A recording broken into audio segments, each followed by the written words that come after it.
Halana and Alena are trackers, hunters, and protectors who live in the depths of the dark woods that border the edges of Keswick province, the woods known as the Ulvenwald.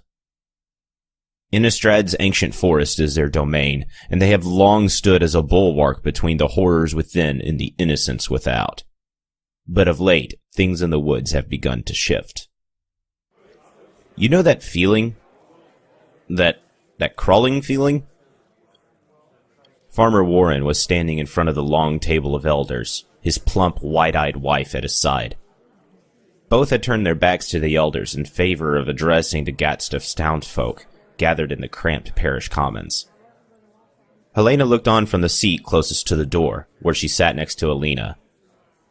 "It's like a beetle is crawling up the back of your neck." Warren shuddered as he spoke. "Right up from the base of it, straight into your hair."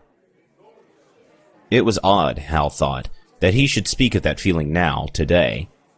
She had never heard mention of such a thing before, never known such a sensation was possible. Not until this very morning.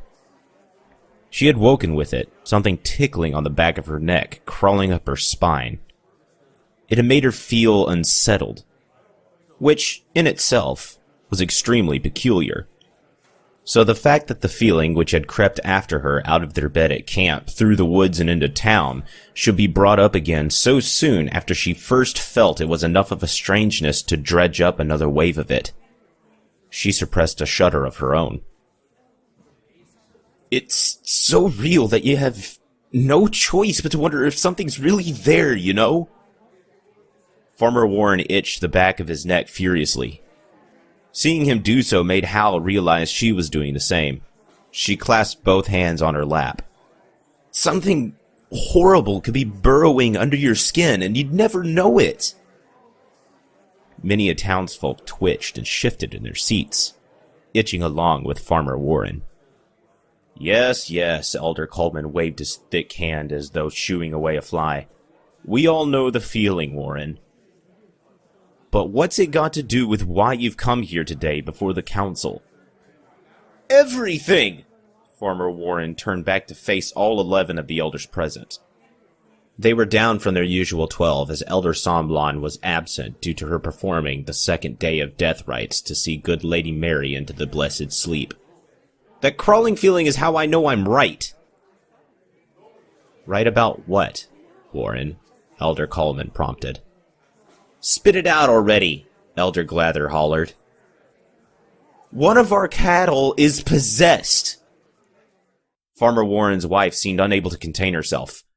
"Gone mad in the middle of the night, and it ate the other one.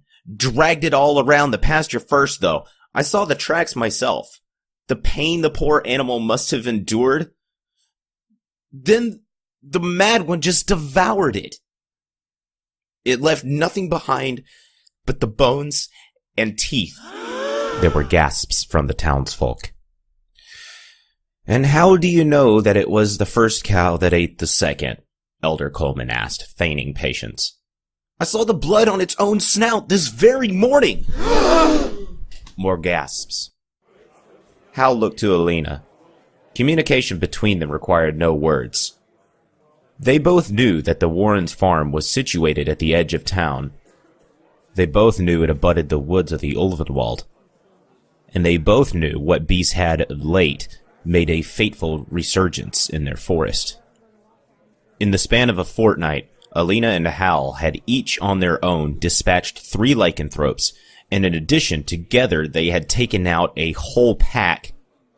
Small, but certainly a pack, just the night before.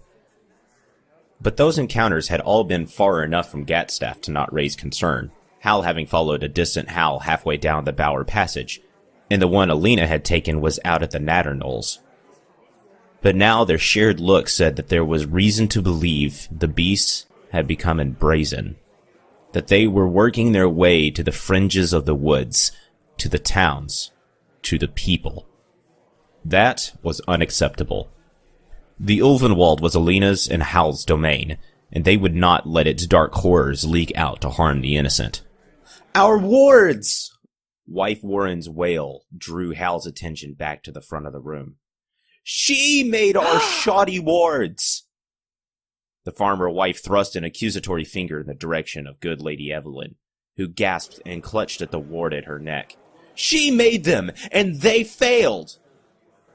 It couldn't have been the wards, the man seated at Evelyn's side jumped up to her defense. Lady Evelyn makes the best and most potent wards in this town, nay, this land, has ever seen. Order!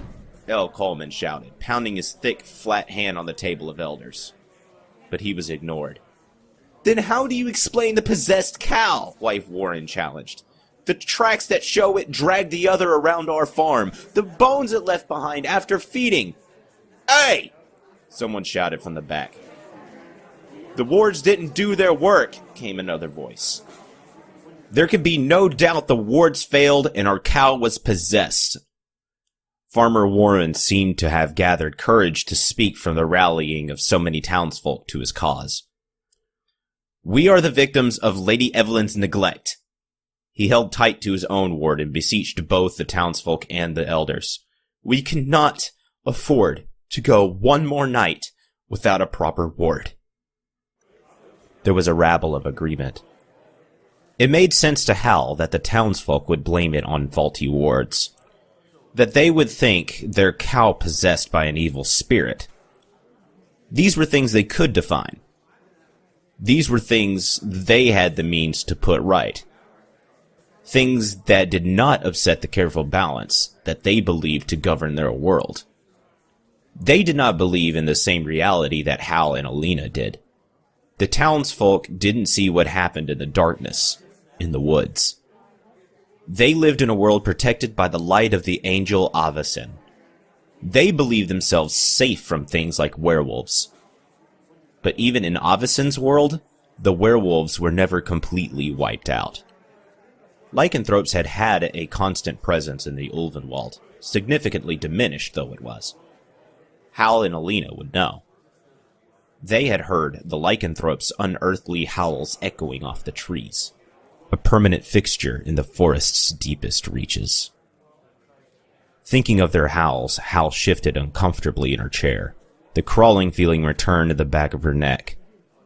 A howl was what she had heard, what had brought on the unwelcome feeling in the first place.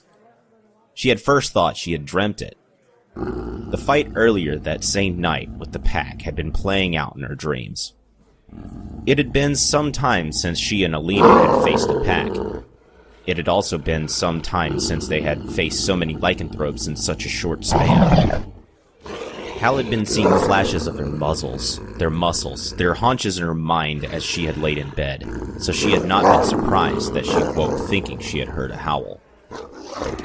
But now, looking at the bulging eyes of wife Warren's face, she worried that the howl had not been in her head, had not been a memory nor a dream, but the sound of a real and true beast. The very beast, in fact, that had dared to come into town, had dared to feast on the Warrens' domestic cattle. It would not be allowed to do so again. Shall we? Hal silently mouthed the invitation to Alena. Alena's face lit up, the glow of the hunt already upon her. Together they rose. Hal's fingers tingled in anticipation, her eyes on the handle of the nearby door. The door that, in the next instant, flew open.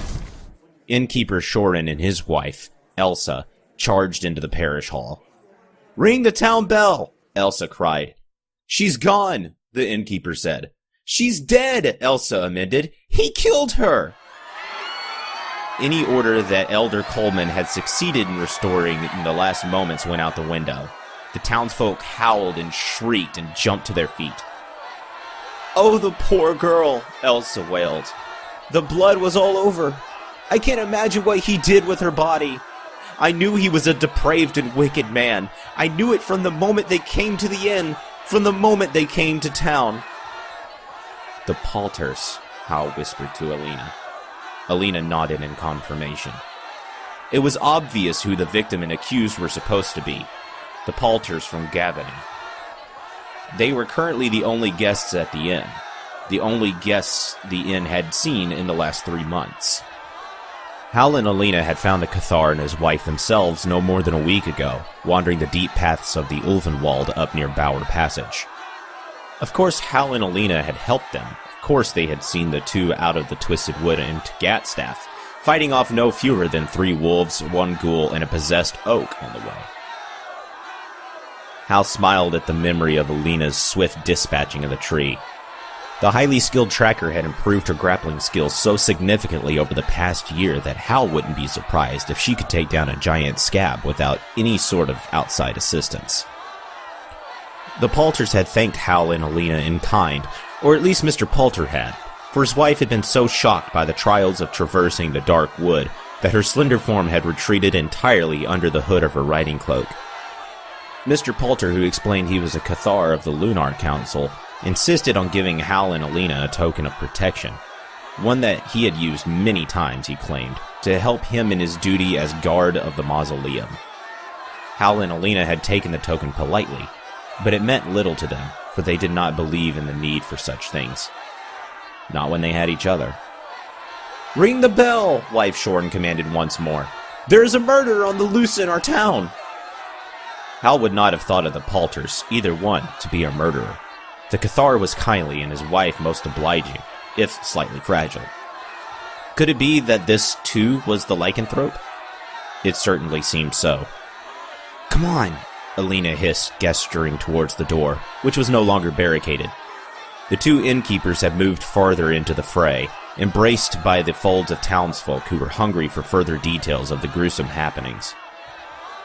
Hal and Alena slipped easily through the crowd without drawing attention. They were well practiced at moving by stealth, and in 2 quick, lithe strides, they were out the door and on the cobbled street. "So it," Hal began. "Or they," Alena said. "Yes, or they," Hal amended. "This could have been the work of a pack. Another pack," she mused. "That would make 2 packs that were in relatively close proximity in one night. That hasn't happened in some time." She cast a glance at Alena, who did not look back. So focused was she on their heading. "Either way," Hal went on, "the lone lycanthrope or the pack attacked within the boundaries of Gatstaf at least twice last night. Once the cow at the Warrens' farm, and once Mrs. Palter at the Shorin's Inn." Hal abruptly halted in her tracks, and her hands flew to cover her gaping mouth. Her mind had just put something together. "What is it?" Alena asked over her shoulder. "It's shocking, to be sure." Hal hurried to catch up. "But where the townsfolk are far off in their assumption of the possessed cow, they are not so far off at all in properly identifying the one responsible for Mrs. Palter's murder." Alena cocked her head in question. "In the inn," Hal repeated Alena's own words back to her. "In the inn," Alena said. Hal could see the work of her mind behind her eyes. "In the Palter's room behind a locked door. With no mention of a broken window or forced entry," Hal said. As one, they changed course, running for the Shorin's Inn. The tolling of the town bell continued, far past the point of being any useful sort of alarm. From the sound of it, Hal thought it likely that Elsa Shorin herself had come into possession of the rope, having most likely wrestled it from the hands of the bell ringer. If that was the case, then all the better. The distraction Elsa was most likely providing to the elders, who would be left in turn to wrestle the rope from her hands, would afford Hal and Alena more time to search the Palters' chambers. They made their way past the desk in the reception area and stalked down the hall. Hal nodded ahead to the only door that was left ajar, no doubt by the harried innkeeper and his wife after having witnessed the scene of a murder. Hal moved into the room first, and Alena followed. Neither disturbed the angle of the open door. The metallic scent of blood hit the back of Hal's throat on her first breath. "This way," she whispered, winding past a toppled chair in the small foyer and back toward the dimly lit bedroom. She sensed Alena tense. Though the candles were snuffed and the curtains drawn, there was enough light for them to see the pool of dark blood on the floor. Alena, Hal knew, had not tensed out of fear. She wasn't the kind of girl to become afraid at the sight of blood. The stillness was her way of focusing her senses. Hal had learned much of her own skill in tracking from studying Alena. She imitated Alena now, becoming motionless so that she could be more sensitive to the clues around her. Looking at the vast dark pool, her thoughts turned to the slight woman whose blood this was. Hal only let her mind dwell there for a moment, and for that moment she allowed herself to feel pain and pity for the woman. Mrs. Palter was an innocent who had lost her life to one she so trusted. Hal glanced up at Alena. How terrifying those last moments must have been. How awful the realization. But she could not dwell on the feelings of sorrow. It would do no good in the work they had to do next. Careful not to disturb so much as a drop of blood, Hal stalked the perimeter in the small square room, moving about it clockwise as Alena moved in the opposite direction. 3 clues presented themselves without hesitation. A torn piece of lace, a toppled candle lying in a puddle of its own hardened wax, and a silver button. It was the button that held Hal's attention. As she came round the perimeter to meet Alena again, she pointed to where it lay on the floor near the pool of blood. "Tell me if I'm mistaken," she said. "But wasn't Cathar Palter wearing a green vest with 3 buttons, just such as this one, when we met him in the woods?" Alena's look was somber. "Your memory is accurate as always, I fear." "Then it is true," Hal said. "His transformation occurred in this room. He killed his own wife and then fled through the Warrens' farm, snacking again, and then into the woods." "Yes, so it seems," Alena said. But Hal could tell by her voice that she wasn't convinced. Not entirely. "What is it?" Hal asked. "What has caught your eye?" Alena gestured to the pool of blood. "I cannot help but wonder. The blood is here. So much of it on the floor. But what of the bones, the bits of flesh, the hair and fabric, the things the beast would not have devoured?" Hal stepped back, taking in the scene with fresh eyes. Alena's was an important question to ask. But before Hal's mind could settle into answering it, something else claimed her attention. Behind Alena, the door of the closet was cracked just enough for Hal to make out what was inside. At the sight, Hal's heart quickened. Alena noticed immediately. Her brow furrowed in question, and she turned to look over her own shoulder. They both stood staring for a long moment. In the closet was a chair. It was an ordinary enough chair besides the fact that it was sitting in the closet. But that in itself wouldn't have been enough cause for concern, and that had not been what had sent Hal's heart into a hammering in her chest. It was the leather straps and belts that hung from the chair, more than a dozen of all lengths, ripped and shredded, and that had given her pause. And there were 3 locks, 1 on the chair seat and 2 on the floor. "That seals it then," Alena said. "He knew," Hal said. "Of course he did." Alena's voice was sharp. "We must stop him. We should—" But she never finished her thought. Because in one fluid motion, Hal wrapped her arm around Alena's midsection, drawing the girl to her breast and pulling her into the shadows. Together they stood still and silent. They were so well practiced in this form of concealment that their breaths instinctively fell into sync, low and shallow, difficult even for the most astute of creatures to detect. It had been the silence that had alerted Hal, or at least the lack of the clamoring noise which had been sounding continuously up until that point. The bell was no longer ringing. That would mean that the murder investigation was on. The din of echoing footsteps and muffled voices confirmed it. The townsfolk were headed to the scene of the crime, to the very room where Hal and Alena were now pressed into the corner. The creaking of the door to the inn said to Hal and Alena that they could not go out the way they had come, at least not without needlessly rousing suspicion. As a rule, they avoided run-ins with the townsfolk whenever possible. The townsfolk tolerated Hal and Alena. They accepted the presence of their trackers and Gatstaf whenever the two came to town because they had aided visitors and townsfolk alike on their journeys to the Ulvenwald. But at the same time, the townsfolk knew that Hal and Alena lived in the dark woods, and for that reason they were considered other. Glances were cast, suspicions were shared in hushed voices, and prayers uttered in passing.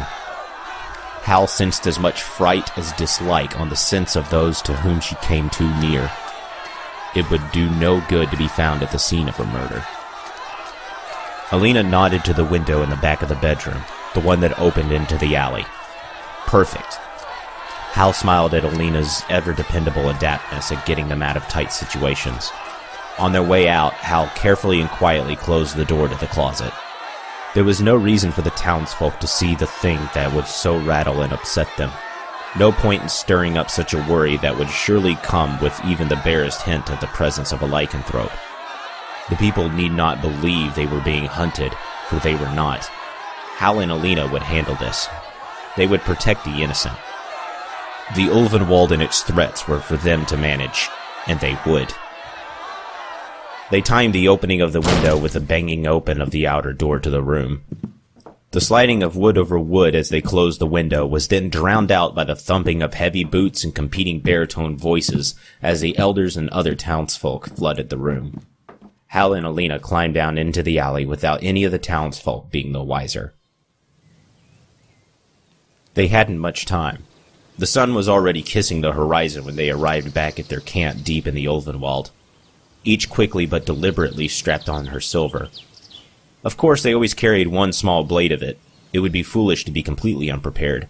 But until recent events, there had seemed no need to carry more. Now they had found both the need and means to carry nearly all of it with them. Silver-tipped arrows, swords, spears, and daggers. The metal gleamed with power. As soon as they were equipped, they left their camp again. Moving as one, they navigated the maze of brambles Hal had planted around their home as a safety measure and pressed out into the darkening woods. Alena was first to pick up on Cathar Palter's trail. She was often the first to get a scent. Her nose, though petite and perfectly round in a way that set her whole face alight when she laughed, was also sharp and discerning. Her skill was well honed.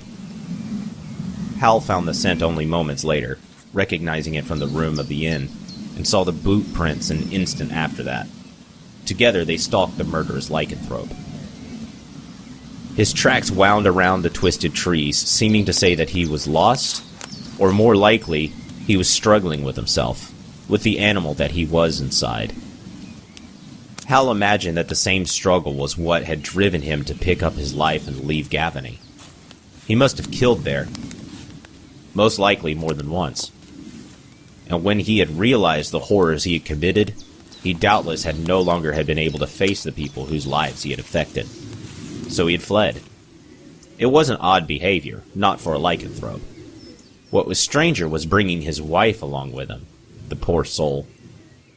Hal could not reconcile that behavior with the impression of kindness and compassion she had gotten from Mr. Palter when they had found the couple in the woods. She had wished to give the Cathar the benefit of the doubt. Perhaps he had intended to leave Mrs. Palter in the safety of a new town, away from any suspicions that might be cast her way because of his actions. Somewhere that he could believe her to one day start anew and find happiness. Then maybe he planned to sequester himself to the wood, or worse. She imagined that's what she would do, if ever the curse was transmitted to her. Perish the thought. She would not, she could not put Alena in danger. She would leave. She would have no choice but to go very, very far away, and she would do so all the while, knowing that her heart would never mend. Perhaps the act in itself would be enough to stop her heart from beating altogether. What a mercy that would be. If that is what Mr. Palter had tried to do, Hal felt nothing but the deepest sympathy for him. That is, until the next moment when she thought of Mrs. Palter's blood on the floor. Regardless of his intentions, Mr. Palter had failed the one he loved. He had not been strong enough, and his shortcoming had resulted in the end of her life. As though in response to Hal's shifting feelings toward the Cathar, his tracks shifted too. It became clear when his transformation had taken place. For one moment, Hal and Alena were following the boot prints of a man, and the next they were tracking the paw prints of a beast. They moved along the lycanthrope's path until, abruptly and unexpectedly, they came to a crossroads. Hal and Alena eyed the split trail at their feet, visible thanks to the light of the silver moon. From the point where they stood, Cathar Palter had gone 2 different directions, surely at 2 different times. He must have gone one way first, and then at some point, near or far from this point of intersection, it was hard to say, doubled back and gone the other. East to Gatstaf, or west to the woods, Alena said. It seems our beast was fighting an inner struggle. Hal nodded. It did not surprise her that though she had not vocalized her theory, Alena's mind had landed in the same place. So, Hal said, which way did he go first? Where is he now? Did he let his cravings drive him to town, and then at some point retreat? Alena looked into the wood. Or did he try to overcome, only being driven back to his town by his cravings? Hal looked to the town. We have to, Alena began. Go to the town, Hal finished. They ran. The point at which the tracks emerged from the Ulvenwald was at the edge of the Warrens' farm. That was unsurprising. Lycanthropes were known to return to feeding grounds that had proved fertile in the past. But Mr. Palter had not fed here this night. At least, not yet. The proof of it was that one of the Warrens' 2 cows remained standing far to the side of the field, its back toward the tracks in the pasture, which Hal could make out now in the light of the moon. They were as wife Warren had described, thick and curved as though a heavy body had been dragged all over the tall grass, round and round, compressing the blades beneath it as it went. Sorry animal. Hal wandered into the tracks, tracing the path the lycanthrope must have taken. This was strange work for one so bestial in nature. Why not just feed? Perhaps he was fighting his urges even then. A picture of who Cathar Palter was began to form in Hal's mind. He was a good man, a kind man, a man of the church. His intentions, it seemed, were in the right place, even when he was not of his right mind. I've lost his scent completely, Alena's words brought Hal back to herself. As she joined Alena in a search to pick up the lycanthrope's trail, she reminded herself that intentions were nothing without actions. She and Alena would have to kill the werewolf. Murder! There's been a murder! Lady Elsa Shoren's voice echoed through the night. It's the bell ringer! Oh, poor Orwell is dead! Then came the ringing of the bell. The rope once again pulled by Lady Elsa herself, no doubt. Alena and Hal wasted no time. Before Lady Elsa's voice had ceased echoing, they were moving through the night like 2 shadows. Concealed in the dark alcoves, they closed in on the press of townsfolk who had gathered round the bell. Careful, silent posturing allowed them to see through the massive shoulders and necks to the pool of dark blood on the ground at the base of the bell tower. There was no mistaking the pattern. This was the work of Mr. Palter. The lycanthrope had killed again. As though in confirmation of Hal's conclusion, a howl sounded from the Ulvenwald. Without a word, Hal and Alena took flight toward the woods. But before they were out of sight of the square, Hal glanced back over her shoulder. Something about the scene niggled at the back of her mind. However, there was no time to wonder what it was. She turned back toward the trees. They were on the hunt. Entering the wood through the Warrens' farm, it was easy to pick up the large lupine tracks again. They followed the trail past the point where it diverged, this time moving west, deeper into the forest. Hal realized where they were headed. The hinge of Old Avabruck, the lost capital. It was a place of geists and werewolf scavengers. Perhaps they would face more foes than just the one they were pursuing. As she ran, Hal touched the hilt of her favorite dagger, ready to defend her woods. Suddenly, Alena held up her hand and ground to a halt. Hal nearly trampled her, but managed to stop just before colliding, her eyes on the sight that had given Alena a pause. There before them on the forest floor was the body of the bell ringer. Orwell was ghostly white, his skin withered for lack of blood in his body, a body that was, for the most part, intact. His limbs were splayed out as though they had been carefully arranged, and all around him the underbrush and grass had been tromped down as though something heavy had been dragged over it. Something was not right. There should not be a body. The beast should have fed. Senses on high alert, Hal and Alena stalked the scene. Alena at the perimeter and Hal along the path of dragging. She knew it before she paced it out. The shape of it, the look of the curves. It was the same shape as the marks in the pasture at the Warrens' farm. This made no sense. Was this the result of some sort of ritual? Was this tracing of a pattern something Mr. Palter did to resist the urge to consume? What kind of lycanthrope were they dealing with? Hal looked to Alena to ask that very question, but Alena's eyes were glued to a space further on into the woods, barely lit by the light of the moon. Hal followed Alena's gaze and saw it too. A second body. When they approached, they found that the same that had been done to the bell ringer had been done to the wardmaker, Lady Evelyn. Appendages splayed, grass beat down, and just beyond was the body of Elder Somlon. Again, the same pattern in the grass, the same arrangement of the arms and legs. Elder Somlon was to have been, Hal began. Seeing to the death rites, Alena finished. But then, she must never have been given the chance. Look. Hal pointed to a detail that made her hand tremble. It was the lace of Elder Somlon's blouse. It matched the very bit of lace that had been left behind in the Palter's room at the inn. And there, at the cuff of the Elder's sleeve, they could see the gap where the bit they found would have fit. If Elder Somlon was the victim at the inn, Alena said. If that was her blood, Hal added. Then what of Mrs. Palter? The crawling feeling returned to Hal, this time running straight up from her tailbone to the top of her skull. The shiver that passed through her was augmented by the vibrations of the howl that rang out that very moment in the night. And what of Mr. Palter? Hal asked. I believe it's time to find out, Alena said. She darted off in the direction of the howl, and Hal followed. As they ran, Hal noticed that they were moving parallel to another's trail. She adjusted her heading to align herself with the tracks. They were boot prints. Mr. Palter's boot prints? Something in Hal's mind clicked.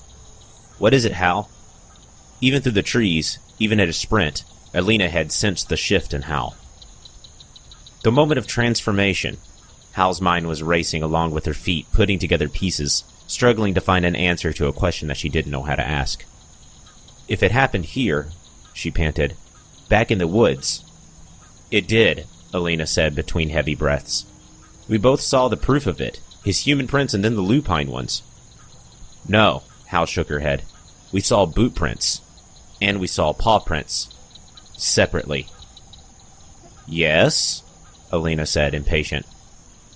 But if they were from the same feet, Hal went on, then where were the boots themselves?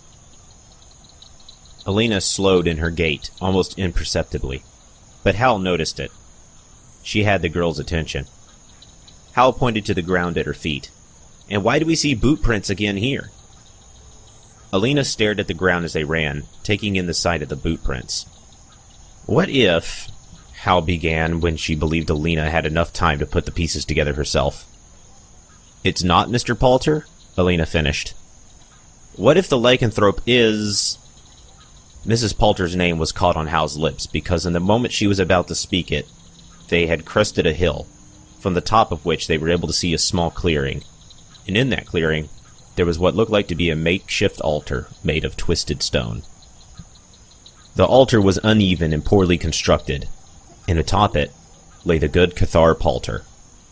Standing behind him, her hood pulled down over her face, as it was when they had met her for the first time in this woods, was Mrs. Palter.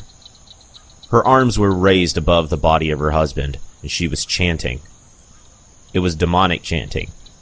Hal recognized the intonations and deep guttural sounds. Hormundal, Hormundal, Hormundal. The name was clear. The woman was in contract with a whore. Bess, please. Hal's heart lifted upon hearing the weak voice. Good Cathar Palter was still alive. Be silent, his wife spat. She drew a blade.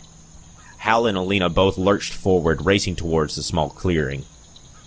Mrs. Palter looked up at the sound of their approach, but only in time to glimpse their forms as they tackled her to the ground. Though her body buckled and her arms thrashed with more strength than Hal had previously given her credit for, they managed to hold her pinned. Alena drew her own blade. No! Cathar Palter cried from atop the altar. Don't hurt her! Hal glanced up at him. She was trying to kill you. Let her go. Please. She doesn't know. Oh, she doesn't know what she's doing. It was her, wasn't it? Alena asked, holding her blade to Mrs. Palter's neck. She killed them. All of them. The Cathar did not deny it. The blood in your room at the inn that morning. That was Elder Somlon's blood, wasn't it?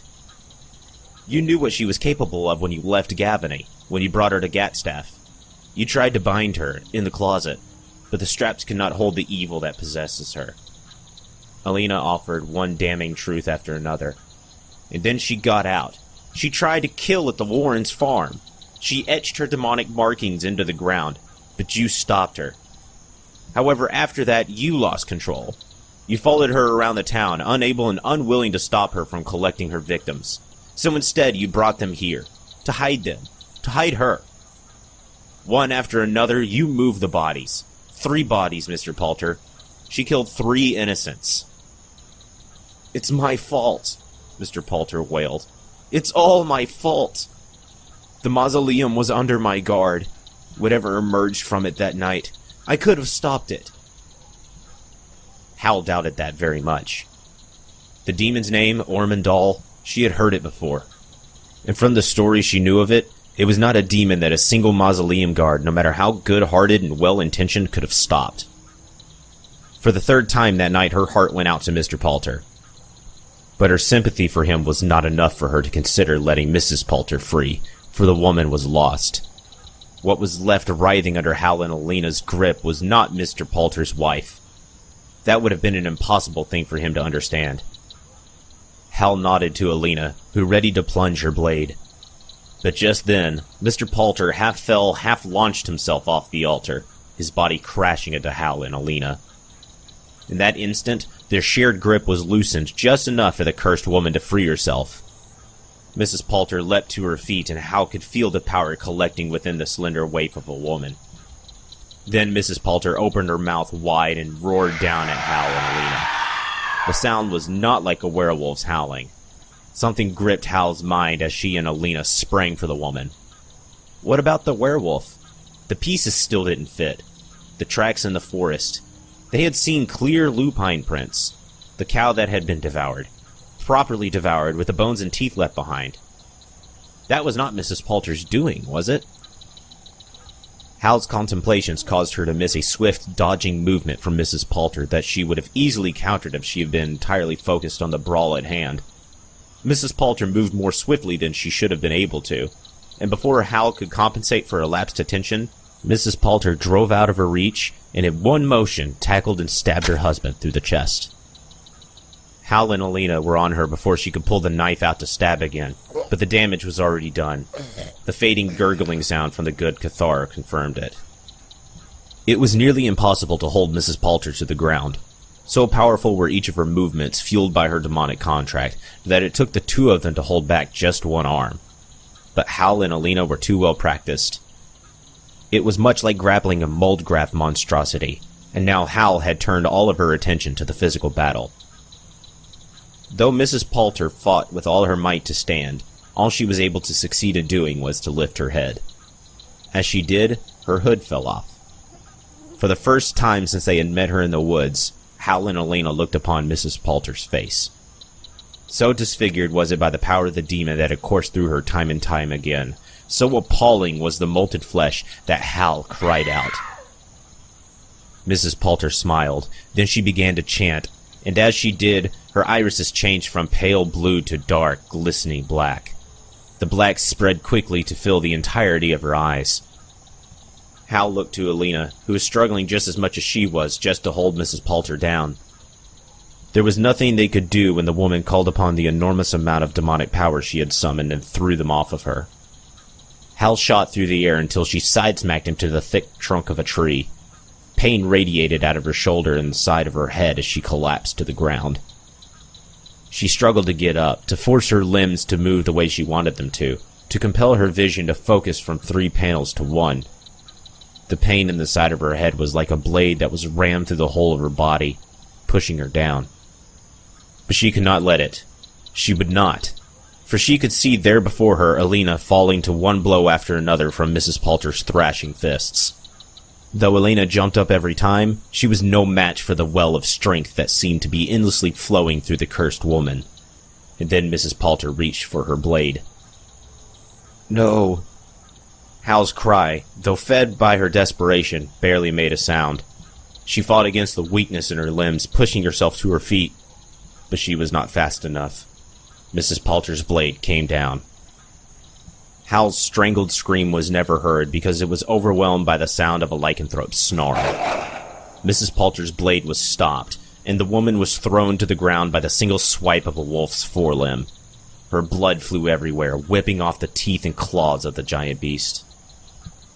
Alena rolled away from the fray, and Hal was at her side in an instant. Together they plunged their blades into Mrs. Palter's raging, bloody form. As the demonic curse drained from the woman's lifeless limbs, her body deflated and wilted to the ground at their feet. This left Hal and Alena standing shoulder to shoulder, face to face, with a massive, panting lycanthrope. Before they could act, before they could even communicate their intentions to each other, there was a snarl from the trees to their left, and then one from their right. One behind, two in front.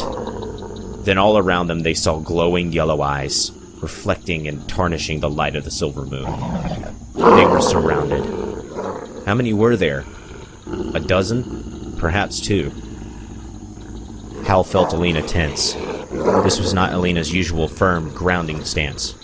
The girl was rigid, strained. Hal raised her bloody dagger, locking eyes with the biggest of the lycanthropes, the one standing before them. If they were to die here tonight, it would not be without a fight. But even as she prepared to strike, the lycanthrope changed its form. It happened so quickly that Hal barely registered it. Suddenly the beast was a human woman, one with hard lines and a striking figure. The moon shone off the woman's pale skin and glistened off the white tips of her long hair. Never before had Hal seen a lycanthrope turn back to human form in the heat of a battle. Never. It was impossible. Yet, here it had happened. For a moment, none of the three of them moved. Then Hal held up her dagger, and very slowly, keeping eye contact with the woman, set it on the ground. Alena shifted and cast a questioning look at Hal, but registering Hal's certainty, she proceeded to do the same. Hal thought she saw a very slight nod from the naked woman before them. Then the woman turned to the rest of the surrounding pack, all of them breathing heavy, battle-ready, hungry. The woman shook her head once, short and sharp. A whimper sounded in response. Just one, and then the pack turned and disappeared into the trees of the Ulvenwald. Hal and Alena were left alone with the woman who had just saved their lives. Hal cleared her throat. She was going to say thank you, but the words would not come. Instead, she unbuttoned her outer coat and offered it to the woman. "Thank you." The woman took Hal's coat, shouldering it on. "Thank you," Hal said, finding her voice. "I did not do it for you. I have been tracking her." She nodded to Mrs. Palter. "And others like her. There are too many in our towns." "So it was your tracks," Alena said, "and you who ate the cow." The woman ignored Alena. "If it was not for my desire to end her wretched life, I would not have saved your lives." Hal started at that assertion. "But seeing as you have been left alive," the woman went on, "I will tell you this only once. You must cease your killing of my pack." "The werewolves?" Alena asked. "If you do not, I will be forced to move against you. And when I do, I will end you." The way the woman said it wasn't a threat, but a statement of fact. Hal bristled. "This is our woods. The Ulvenwald is under our protection." "We cannot allow werewolves in our domain," Alena added. "It is not up to you," the woman said. "And it is foolish of you to think that just the two of you could keep this wood safe from what is coming. Foolish to think that you can even stay alive here yourselves. Leave the woods, little hunters. Leave the woods to us." "We would never," Alena clenched her hands into fists. What is coming? Hal asked, serious. I don't know. Alena snorted, but Hal was not distracted. There was something about this woman that made Hal heed her words. I don't know exactly, the woman said, but she indicated the altar and Mrs. Poulter. I've seen enough, and so have you, to know that whatever is out there is worse than werewolves. This world will need us soon. It will welcome the sound of our howl, the muscle of our pack. We may be the only force that can stand against whatever it is that is threatening it. We will stand against whatever threatens the Ulvenwald, Alena said. There is nothing we won't face. The woman sighed. If you stay here, you will face your deaths. She dropped Hal's outer coat from her shoulders. You did not perish tonight only because I intervened, only because of a werewolf. Consider that. Or don't. It's up to you. But know that I am advising you to leave. Get out of the Ulvenwald. And when you do, stay out. And pray, if that is something that you do. We will not, Alena began, but the woman had already slipped back into her wolf form. Her transformation was nothing like the usual brutal, bulging transformations that Hal had witnessed in other lycanthropes. This woman was not a usual werewolf. With a final snarl, she turned away from them and guided off into the trees. Hal and Alena were left standing in the filtered moonlight deep in the dark woods. Once more the crawling sensation returned to Hal, fingers running up her spine. She could not help her body from shuddering. The feeling was not because of the lycanthrope. It was because of something else entirely. Something Hal did not yet know or understand. Alena looked at her, daring in her eyes, poised to run, but Hal was unsure of which way they should go. Arlen Cord darted between the tangled trees. The foolish humans. How could they be so blind? She hoped she would not be forced to kill them one day. They were strong and wild.